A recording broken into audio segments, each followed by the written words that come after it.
Do you know how many Mondays you have left in life? Oh my gosh, that sounds so grim. It might seem like a dark question, but Jodi Wellman says it's a question that will help you live your life to its fullest. She has a master's in positive psychology and is a certified life coach, and today she's joining our panel. So please welcome to the show the founder of 4,000 Mondays, Jodi Wellman. Jodi! Thank you all. Thank you. Excited to be here. Thanks for being here. I love this type of stuff, but people have just labeled Mondays. You got a case of the Mondays, bare minimum Mondays. What's going on? Why should people love Mondays? Yeah, it gets a bad rap, Mondays, they do. But by the time we're done here, you are all going to be so sold on Mondays and the other days of the week. But here's why.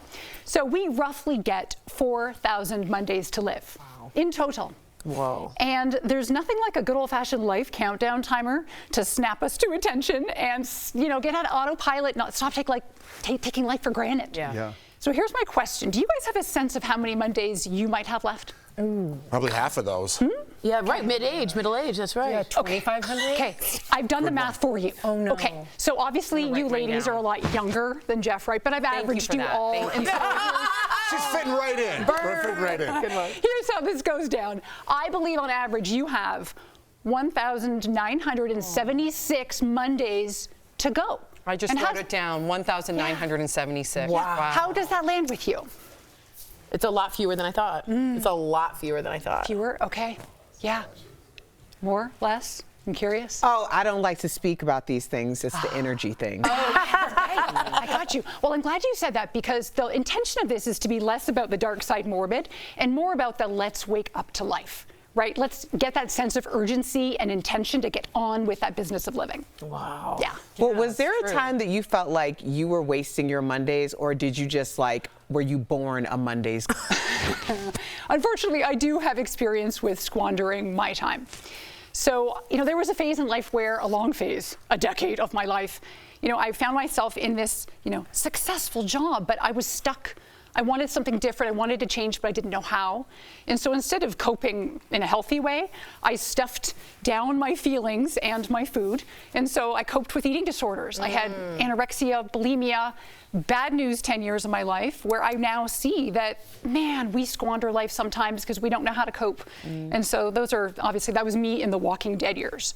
Thank you for being honest about that, absolutely. though. So many of our viewers can relate. If it's not an eating disorder, it's something else. So thank you for that. Yeah, self-soothing. So what made you kind of make that switch in your head? Yeah, well, there were probably two main things. So one was, unfortunately, my mom died. And while that is sad, I can acknowledge that I think she died with a ton of regrets. And that woke me up to say, I want to get on with this and not get to my end with a feeling like I have, you know, life left unlived. And the other was that I was accepted in going into grad school for positive psychology, and I could think of nothing sadder than vomiting in the bathroom in between classes on how to live the good life. Wow. And so that motivated me. Like, look, I got the help I needed, and now I can say I'm living life large. You now. wanted to walk the walk if you were going to talk the talk. Wow, that's Yes. unbelievable. Let me ask you something. This is a simple question with a hard answer. How do we start loving Mondays? Is there a beginning? What do we do? Yeah. I love that question. Okay. Oh, gosh. All right. So number one, we've already covered it, right? We want to count our Mondays, you know, have that sense of urgency, that little tension that exists to help us get on with it. Number two, I love the idea of identifying our pregrets. It's my made-up word for regrets in the making. You know, and so, okay, hypothetically speaking, imagine your lives called at curtains on you tonight. And like I said, this is hypothetical. You mean dead? Dead. Yeah. Okay. Done. Yes. Deathbed situation. And imagine you're there.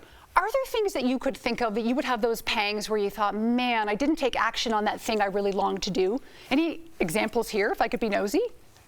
I really want to do a children's book with my child, and I would be devastated if she and I didn't get to start that together. Oh, wow. Thank you for sharing. And so even that word devastated, I mean, that's an indication. And this is the whole point of this, is if you can tap into those regrets in advance and make one small step to edit it, then you can live a life that you won't get to the end and feel like you squandered it in any way, shape, or form, right?